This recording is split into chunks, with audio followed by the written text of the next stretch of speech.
All right, guys. Just last week, Mother Trucker posted a video about FREIGHTGUARD, so we're here to join the movement and to talk to you guys about what it is, what it does to you, why it is a bad idea, and hopefully we can just bring a little bit more awareness to trucking community and hopefully take them down. Yeah, because this definitely affects all of us, no matter the shape, size. It's gonna hit everybody up, and it can affect your business big time. Like the damage is immediately. I mean, that's kind of where we'll start with our story. It's not so much. It's the interpretation of the guy on the other side, that broker, right? When they start to use it as a tool to manage the situation, it kind of feels like they're strong arming you, and you catch a freight guard, and all of a sudden you find your dispatchers can't book loads anymore. Probably till the end of the day, with a lot of good other brokers who just kind of read it without looking into it as to what happened. Yes. So most good quality brokers are not going to use it. We're not going to use it as to post crap about you or about the carrier. We're not going to use it for that. What we're going to use it for, we're going to use as a resource to read if there is some very problematic carrier that perhaps, maybe holding a load hostage or whatnot, some bad situations. Right. But unfortunately, and then we would make a decision on their end. So, for example, C.H. Robinson would make comments internally in the C.H. Robinson system saying, hey, don't, DNU this carrier problem. And then that's it. You're not getting any loads from CH. However, the FREIGHTGUARD is actually being used a little differently. So all of those crappy brokers with poor business practices, and some of them are just like straight up, excuse my language, straight up idiots who just started the business yesterday. And now we can go on the FREIGHTGUARD and post some total nonsense about the company, and you're gonna get hit by that post right away. So a lot of brokers that you regularly do business with are gonna not be able to use you, at least for a little bit, and that creates a lot of problems because, again, we've been in trucking for a long time, and if I would have to say, we don't have a lot of FREIGHTGUARDs. We had a few in the past. Right. Most of FREIGHTGUARDs we were able to eliminate by dealing directly with the people that posted them. However, our company policy is simple. If anybody ever uses FREIGHTGUARD to post something about a company without actually trying to resolve it directly with us in a reasonable way, we're just not going to work with that broker ever again. Yeah, because that's the key. Like trucking is going to happen, guys. It's just a matter of how does everybody work together to get out of this bind, right? We're not trying to win an argument with anybody. We're trying to unpack it, get it fixed, so that what we could do next is everybody move on and continue to make money. Nobody wants to sit on a load for eight days or whatever. Yes. So something that became to life, as a tool to eliminate bad actors in the trucking business, which would be very reasonable, became a tool for idiots. So out of all the instances that we had, I would say, man, none of them were deserving of that, because we're a white hat carrier. So we don't do stupid shit. We don't book and cancel loads left and right. We don't do none of that shit. We commit and we do a good business. But sometimes trucks break down. Trucking happens. Let's say, or even worse, the driver dies. As a matter of fact, we have an instance. We had a FREIGHTGUARD report because the driver got killed in the accident on his way to the previous delivery before he can go to do a pickup.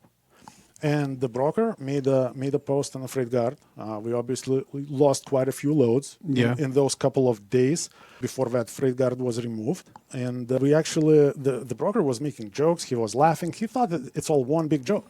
But unfortunately, bad stuff will happen. The last one was a simple truck breakdown. The truck broke down.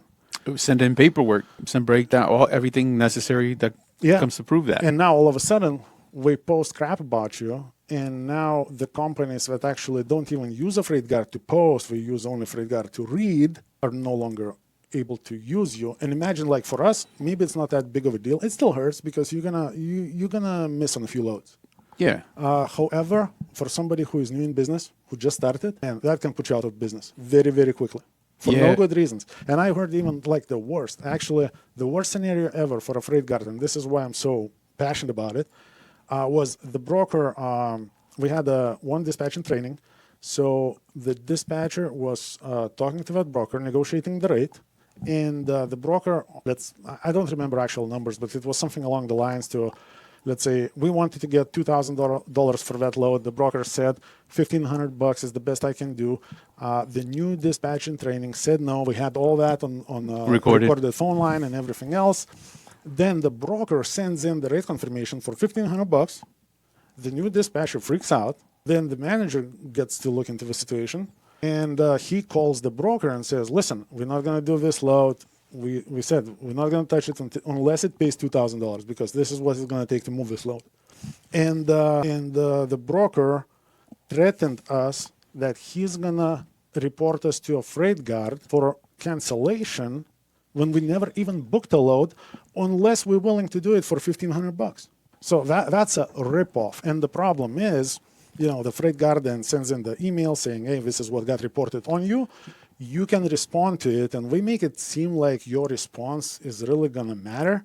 But let me tell you, like for us, it does matter for those couple of FREIGHTGUARDs that we had.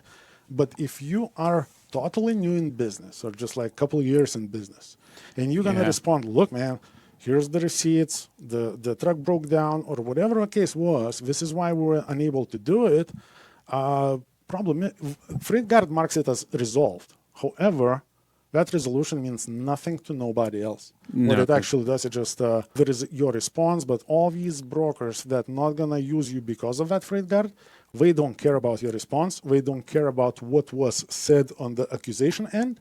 They only treat it as one hit, and it can be hell. That's the crazy part because similar situation to that. I'll just kind of fast forward to the end. So the lady actually said either you do the load for $1,500 or you commit to paying the difference for somebody else to actually do the load, like another carrier. If the other carrier wants $2,000, I had to pay the difference. So I'm like, why don't you just give me the $2,000 from beginning? And I think it's because they sent her on a crazy mission to cover cheap freight, and no one's doing it. So they, however she ended up with the strategy to end up, sending a Raycon on a load we actually didn't want. Here you go. So, but the process is the actual punishment, because for her, she just does it and that's it, and never feels the pain. And for us, or she can do a lot of damage to carriers, man. What if you're a one truck army, man? That thing is going to hit a lot heavier than somebody that has multiple trucks. I'm absolutely sure of that, because for us, for example, it still hurts. However, a couple days goes by quickly, and then you're pretty much back to normal. There are a few Karens out there that's not going to use you, but it's not a big deal. All the regular people that we do business with, we're going to get over it in just a few days to a week, and we're going to be back in business.